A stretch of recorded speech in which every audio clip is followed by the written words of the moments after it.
Hello les hackers, bienvenue sur la chaîne Awak Sécu dédiée à l'actu cyber que nous allons commenter, critiquer et décrypter. Je suis Awak Skull, votre fournisseur de news. Et aujourd'hui, nous allons parler du Stade français.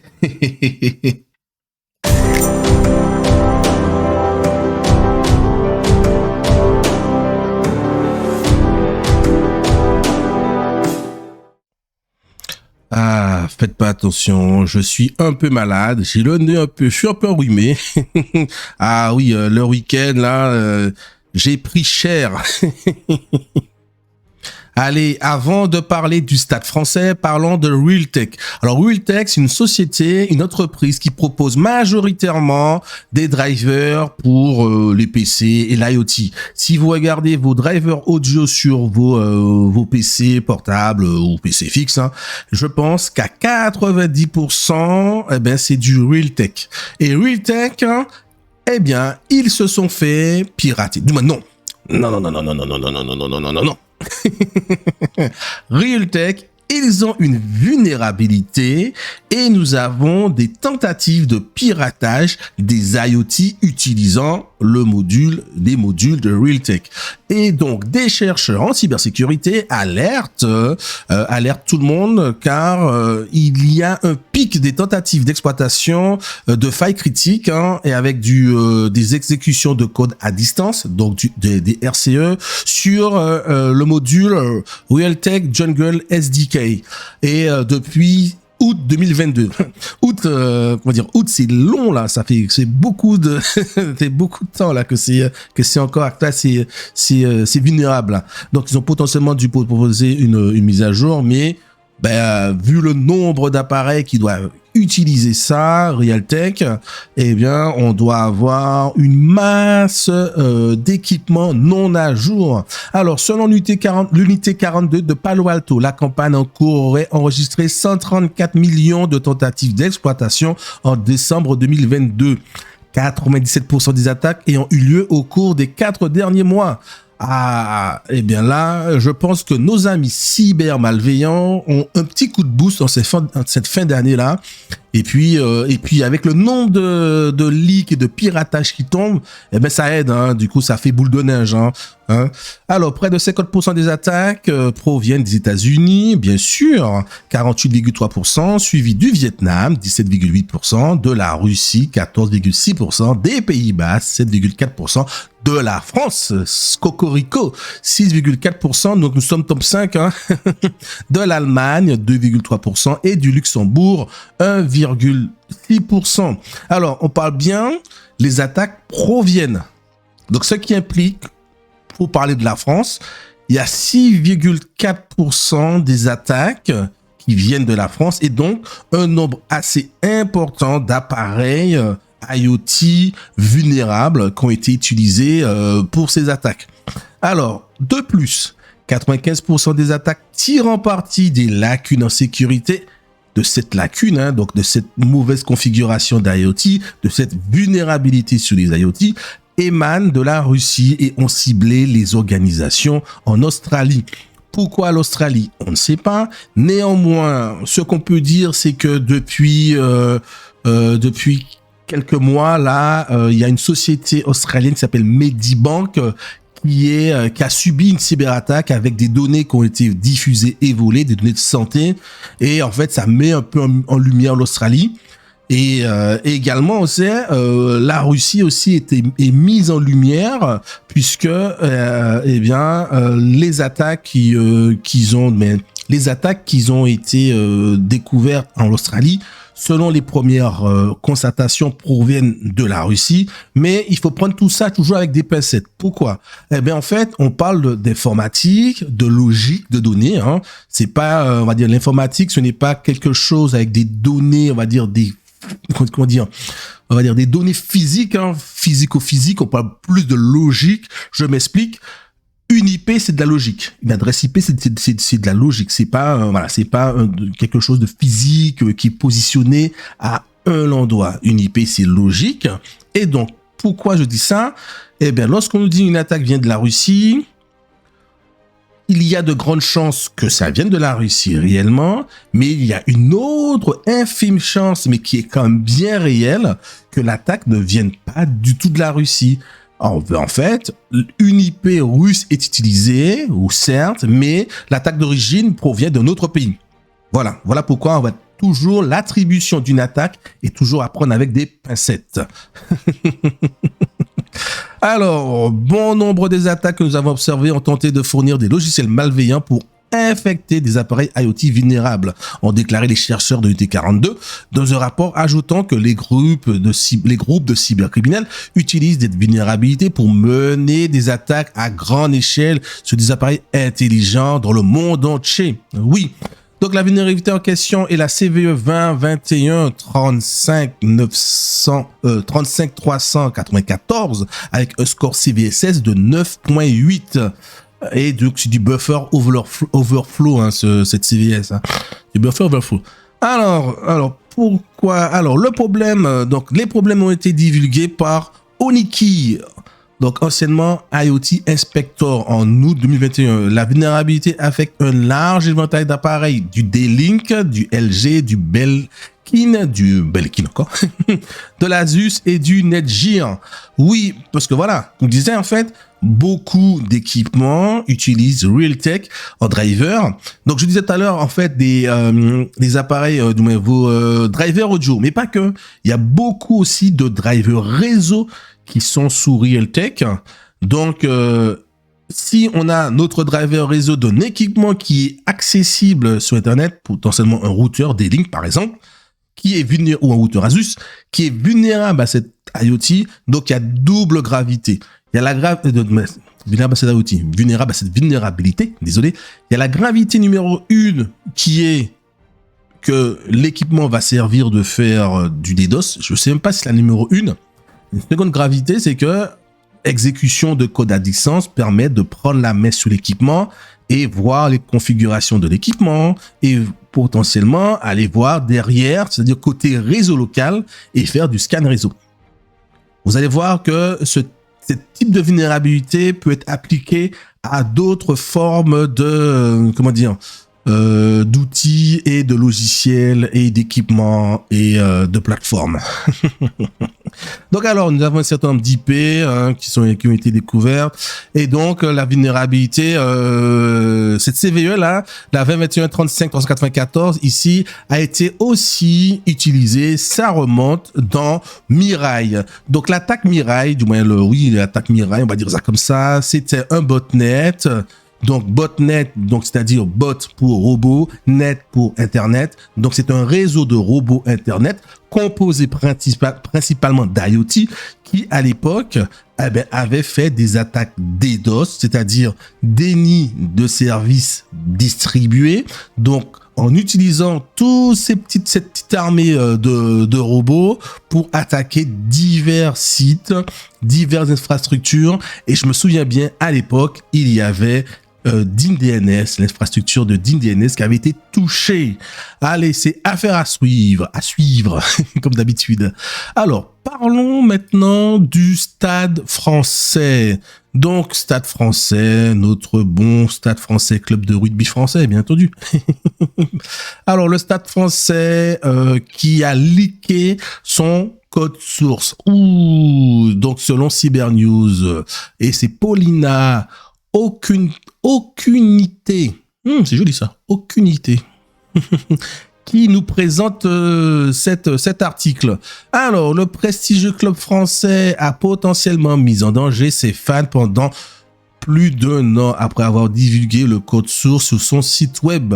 Le Stade français, club de rugby à 15 basé à Paris, fondé en 1883 et participant à la première ligue de rugby française, le top 14. Elle s'est imposée comme l'une des équipes les plus titrées du pays. Oui, l'une des, parce que c'est pas mon vouloir les supporters du Stade Français, mais je pense que le Stade Toulousain est un peu devant. Donc alors, le Stade Français, donc les équipes putrées avec une base de fans dévoués et des centaines de milliers d'adeptes sur les médias sociaux. Oui, et là c'est assez important, puisque qui dit club de foot, club de rugby, désolé, populaire, dit base de fans populaires, et donc vis-à-vis de leur site web, risque élevé. Cybernews a récemment découvert que le serveur hébergeant le site officiel du Stade Français divulguait son code source via le répertoire .git accessible au public. Alors le répertoire .git est un répertoire caché. Pourquoi caché? Parce que le point devant en Linux est censé permettre à ce que lorsqu'on fait une commande de visualisation du contenu du répertoire, une commande classique, donc le ls, eh bien, les répertoires cachés ne sont pas visibles. Donc, le .git est censé pas être visible. Et ce répertoire .git est un répertoire utilisé par l'application Git, donc qui peut être fait au travers du logiciel GitLab ou du logiciel GitHub. Et donc, dans ce répertoire, il y a un certain nombre de données qui doivent rester cachées, mais malheureusement, parfois, certains sites, certains développeurs ne font pas attention et ce répertoire se trouve visible au devant sur une plateforme en front. Le site web fournit aux fans des mises à jour quotidiennes de nouvelles, des matchs à venir, des critiques de matchs, des services de billetterie et une boutique de marchandises. Donc pourquoi c'est entre guillemets assez critique comme vulnérabilité? Parce que avec l'accès au répertoire Git, on peut prendre potentiellement accès au site web et récolter un certain nombre d'informations. Allez, des informations minimum qu'on pourrait récupérer sans aller, sans trop extrapoler. On dirait, des noms d'utilisateurs, oui, nom réel, prénom réel, bien sûr, des adresses email réelles ou des adresses email non reliées à une personne. Par exemple, lorsqu'on crée une adresse mail pour un forum, donc potentiellement l'adresse mail n'est pas reliée à la personne, mais dans la partie billetterie marchandises, là, en fait, l'adresse mail est reliée à une personne physique, est reliée à son nom et son prénom, et aussi peut être reliée à l'adresse réelle de la personne et le numéro de carte bleue. Et donc, en fait, là, avec cette vulnérabilité, déjà, on a cette première faille possible. Donc, cette première récupération d'informations possible. Un mauvais contrôle d'accès au répertoire .git a potentiellement permis aux cybermalveillants d'apporter des modifications non autorisées au serveur du club. Et si les acteurs malveillants avaient exploité la vulnérabilité, elle aurait pu présenter des risques pour les données des utilisateurs, comme je le disais, et également entraîner une prise de contrôle du serveur. Donc, deuxième risque, avoir les données du .git visibles.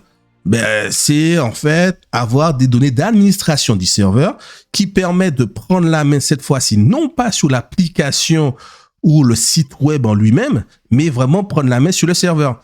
Et là, en fait, on peut aller côté, on va dire, back, donc côté local et potentiellement, avoir un compte lambda, un compte utilisateur classique standard sur le serveur et trouver des vulnérabilités en local sur le serveur pour se mettre administrateur de la machine, du serveur cette fois-ci, et donc soit administrateur si c'est du Windows ou root, donc compte racine, compte administrateur si c'est du Linux, et donc aussi avec ce compte administrateur, se mettre aussi une petite application qui permet de scanner le réseau côté, je dirais, back, côté local, et découvrir des nouveaux serveurs derrière, des nouvelles machines qu'on pourrait exploiter et rebondir de machine en machine afin d'être maître du réseau et avoir d'autres données un peu plus sensibles sur les utilisateurs, mais aussi sur les salariés, mais des données aussi sur l'entreprise, des données financières de l'entreprise,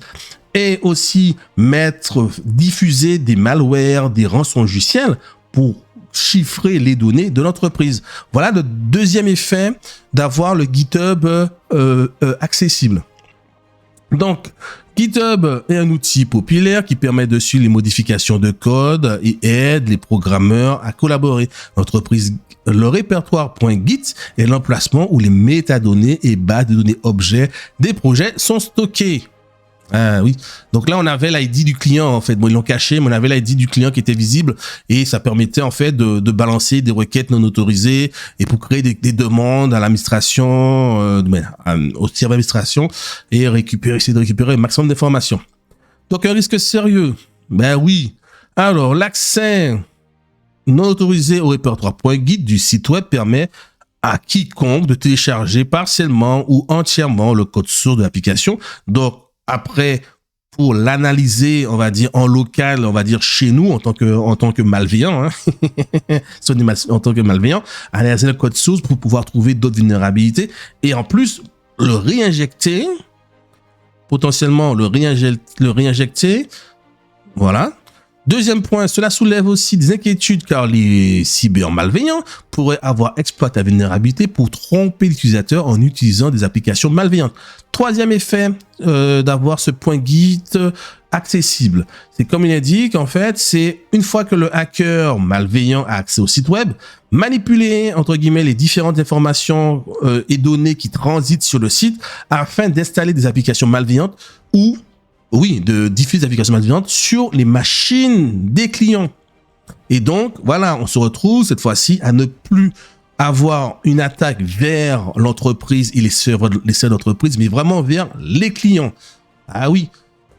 Les acteurs menaçants, les menaces pourraient également avoir utilisé l'accès pour ajouter des skimmers qui permettent aux voleurs de cartes de paiement dans les boutiques en ligne sur les sites web, ce qui aurait compromis les fans et donc nuire à la réputation du club. Oui, parce que là aussi, on peut sniffer, ils auraient pu sniffer les numéros de carte bleue si ces derniers étant protégés d'une base de données chiffrée et il n'aurait pas la clé, mais peut-être que la clé de déchiffrement de la base, il aurait pu l'avoir, les clés de déchiffrement, il aurait l'avoir en collectant un peu plus de données, puisque si on a accès au serveur en route, comme on disait, on peut aller scanner d'autres serveurs.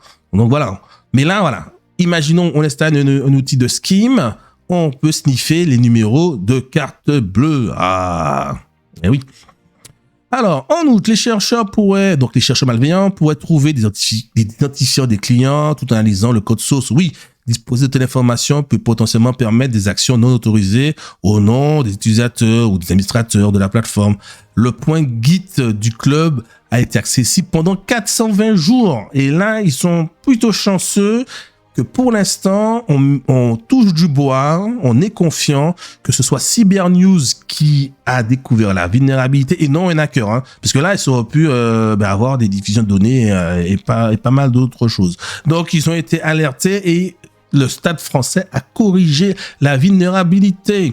Donc, des millions de fichiers GitHub accessibles au public. Oui, ce n'est pas que le Stade français. GitHub, les points Git, pas GitHub. Les points Git sont accessibles sur des millions de sites qui sont mal sécurisés, malheureusement, et donc des millions de victimes potentielles. Et donc là, on a l'Allemagne, les États-Unis, la Chine en top, la France également. Et puis, trouver ce genre de vulnérabilité n'est pas compliqué en soi. Alors, potentiellement, en fait, on va sur Shodan et puis Git tourne sur du 443 ou du 80. Du 80. Donc, du coup, sur du 80, un port 80, parfaitement sécurisé, et bien là, en fait, voilà, on Shodan, on récupère, avec une requête Shodan, on récupère les Git vulnérables et puis on cherche si le fichier .git n'est pas présent. Puisque voilà, il y a un truc assez basique entre guillemets pour se sécuriser par rapport à ça. Alors pour sécuriser, le répertoire .git doit toujours être masqué, non accessible à des tiers. Il y a pas mal de configurations pour permettre cela. De nombreux outils et méthodes gratuites sont disponibles pour accéder au référentiel via des répertoires.git divulgués. Donc, il est essentiel de suivre tous les protocoles de sécurité à l'intérieur ou à l'extérieur du référentiel Git. Le répertoire.git n'est pas destiné à être téléchargé en ligne. Donc, il doit toujours être en local, derrière les pare-feux, derrière les proxys, ainsi de suite, derrière le routeur. Une façon dont il peut se retrouver sur le web. Et lorsque le développeur télécharge accidentellement le répertoire vers l'application, on va dire en front. C'est-à-dire, on développe sur notre pré-prod avec notre outil Git. On fait copier-coller, mais malheureusement, on copie également dans la prod le point Git. Et point Git, mais en plus on fait pas attention à ce que ce point Git soit bien caché parce qu'il faut le point Git aussi en prod qu'on pousse, mais il faut que ça soit bien caché quoi. Il est conseillé d'utiliser le fichier git ignore qui indique à Git quel fichier ignorer lorsque la validation de votre projet de référentiel GitHub. Une telle pratique pourrait éviter des données sensibles ne soient exposées au public par accident. Ah là là là là. Donc oui. Donc voilà, donc en gros, voilà, il y a beaucoup de moyens gratuits pour se sécuriser et pour l'instant, on touche du bois, mais le Stade français, malgré le fait que le site ait été visible 420 jours, le Stade français n'a pas eu de leak. Donc on touche du bois pour eux.